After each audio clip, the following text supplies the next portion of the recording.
On se tient autour de la voix qui raconte. Et il y a, quand on regarde comment il travaillait, notamment les lumières pour enfants, les sujets qu'il choisissait, etc., on voit bien qu'il a voulu être lui-même, comme speaker, au fond, l'enchanteur, le passeur, l'enchanteur.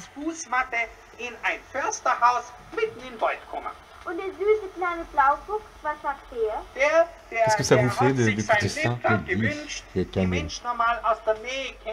Alors, quand on a pas mal connu quelqu'un Stéphane et Hessel. qu'on entend parler, en général, on reconnaît la voix.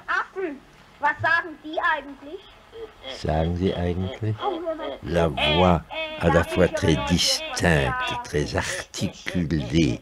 La voix telle que je l'ai entendue m'a paru en effet bien correspondre à la façon dont Walter Benjamin voulait exprimer une idée en la faisant en quelque sorte jouer entre les lèvres et la bouche d'une façon qui en rende toute la force.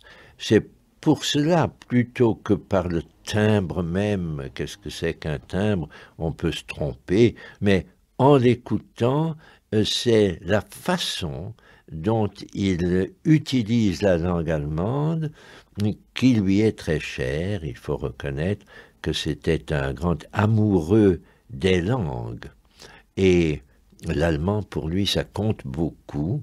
Donc, pour toutes ces raisons, je n'ai pas eu la moindre hésitation à dire oui, c'est bien Walter Benjamin.